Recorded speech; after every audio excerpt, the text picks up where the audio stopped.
Covid-19 has had a major impact on India's economy. Like any other country, as number of infections increased, nationwide lockdowns prevented consumers from stepping out and buying products. Consumption patterns fell as factories and plants shut down, leaving thousands of workers unemployed.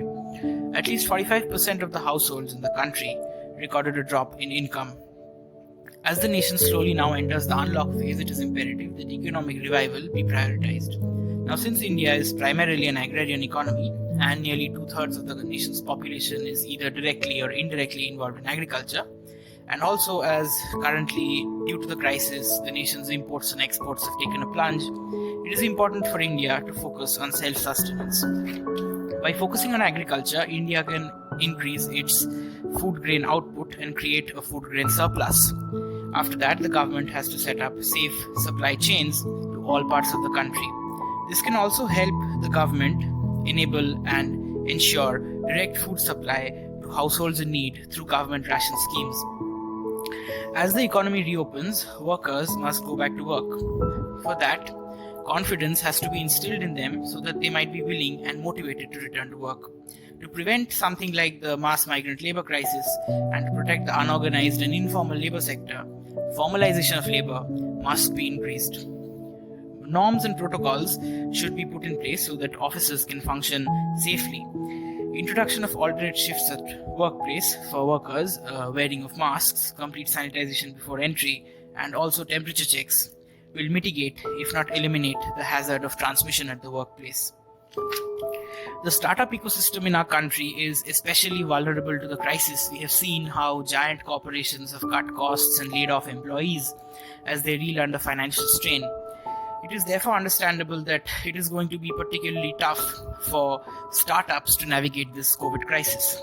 They must, however, take certain measures. For example, carefully track their revenue position wisely against their expenses, seek investments from old investors as they already have skin in the game.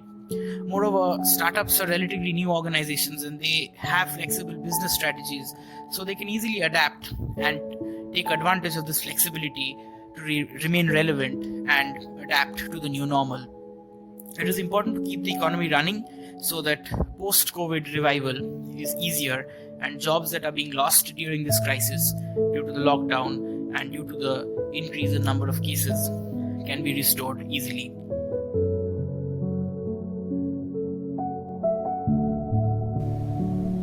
Decades of neglect have left India's public healthcare system with a very weak arsenal to fight and eliminate contagious diseases. While specific containment measures were launched to contain diseases such as malaria or tuberculosis, there were very little investments in an overarching public health infrastructure. India lags behind even other BRICS nations in terms of investment and infrastructure. Healthcare accounts for only 3.6% of India's GDP, which is amongst the lowest of comparable economies. While the healthcare sector is already reeling under the COVID crisis, this also presents an opportunity to address the healthcare issues plaguing our country. Increasing investment in healthcare, improving infrastructure of hospitals and basic healthcare centers is the first step towards a better healthcare system. Addressing the shortage of beds and doctor-to-patient ratio to provide healthcare is the very important step.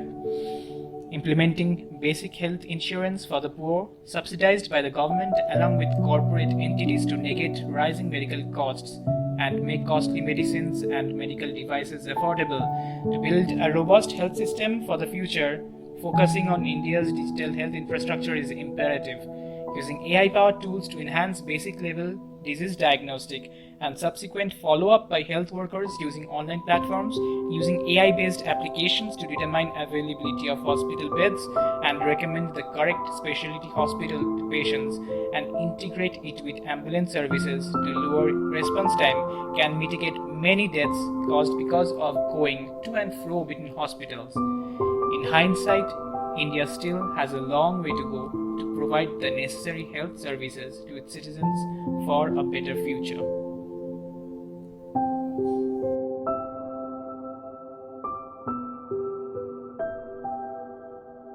Being a part of an ever-developing nation, education happens to be the real wheel, is a prerequisite along with food and shelter, without which the ing can't be ever replaced with any. With the advent of Covid-19, this automobile seems to have just turned upside down and is under serious threat of irreversible failure.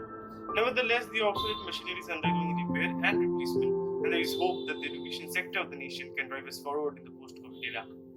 There are many ways that have been talked upon to make this sector stand up again, where some are very practical, where some are too idealistic in their approach. But it is these two together that we can revive ourselves educationally. The most important aspect that is being widespread now, synergistic with the virus, is shifting the entire education machinery on an online platform. Zoom now has a new meaning in our lives, and anything and everything comes with a meet. Some prefer referring them with a suffix team, but whatsoever the name be, all happens to serve the same purpose. Students and teachers retain their roles were previously on either side of the table, but now on either side of the screen. Students, being a part of the young generation, are adept to adapt with the technological advancements, although it's the teachers who have to take the toll. In this situation of crisis, everyone is bereft of options, so sooner or later, all of us have to customize ourselves to the new normal. New ways of admission, assessments, classes, and graduations are being taken care of, and some new ways are still in the process of existence. Admissions in all schools, colleges, and universities have been completely shifted to the internet. Everything from filling up of forms to paying of fees happen with a touch of the screen or the press of a button, with no use of any hard form. Students are being assessed through different assignments that don't pertain to the textbook solely, but is application based to minimize the student urge of deception. Graduation along with convocation are happening online, with robes being delivered home and online conference being held, awarding students with their degrees. This can be the time to host Indian universities on an international forum with the decrease in reliance on Chinese universities. India can grab this opportunity to attract international students by offering online courses. As a result, give a new form to its education machinery and can in turn repair its economy too. Another important revival strategy to rebuild education would be to give access to everyone involved in the sector, from students, teachers to interns and research scholars, to the vivid digital libraries available. SWAYAM is already doing it, and if efforts be from all such libraries countrywide, then books won't be a problem anymore, and there will be a boundless store of knowledge available at our fingertips. Practical exposure is a very important form of education because it puts life into what the textbooks deliver, and in this unfortunate circumstance, that seems to be impossible because theoretical knowledge can be conveyed through a screen, but practical knowledge without hands-on experience is not deal. As a revival strategy to this, digital laboratory should be given access to, because without its use, future doctors, engineers, and scientists will be under the threat of extinction. These are a few revival strategies that have come into existence and are still under introspection and modification every day, which will rebuild the education sector and be the driving wheels of our nation, along with all other sectors' inspirations to come.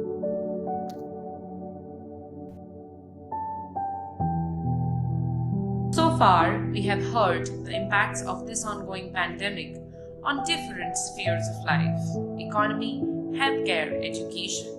While these are important aspects affecting our growth and development as a society, a country, and a developing economy, it is just as important for us to take care of ourselves as individuals. We have all been removed from our normal lives and suddenly thrust into what seems like an alternate reality. For many of us, this has been too much to take. In the world that we live in today, so many people are already living with stress and anxiety. Add to that the fear of contracting a deadly disease. The Covid-19 has had one of the worst impacts on mental health of the masses in recent times. But what we are attempting to do here is not just to look at how Covid-19 has taken a toll on our mental health, but also to figure out how to deal with it. The UN policy brief on Covid-19 and the need for action on mental health highlights three main points to minimize the consequences of the pandemic on the minds of individuals. Number one, we have to ensure widespread availability of emergency mental health and psychosocial support, not only to people impacted by the pandemic, but also to patients already suffering from severe mental health disorders. Number two, we have to support recovery from COVID-19 by building mental health services for the future, by using the current momentum of interest in mental health to catalyze mental health reforms. Number three, we have to apply a whole-of-society approach to promote, protect, and care for mental health. This would include the government, involvement of social sectors, as well as crafting social and formal conversations to minimize the ill effects they may have on mental health. While all of this highlights what we can do for each other and for our community as a whole, it is equally important to take care of our own mental health. We have to keep busy, have a regular schedule, remain distracted from negative emotions by listening to music or rediscovering old hobbies like gardening or painting. It is imperative that we focus on facts and reject rumors and theories. We can practice breathing slowly, and that will help us deal with anxiety, and even some yoga might help. We have to keep in mind that the pandemic affects each of us in our own unique ways. The way it affects health workers is different from the way it affects patients suffering from the disease firsthand, which is again different from the way it affects the general people who are mostly in the dark about specifics of the disease. Thus, it is imperative for us to take care not only of ourselves but also of each other in these trying times.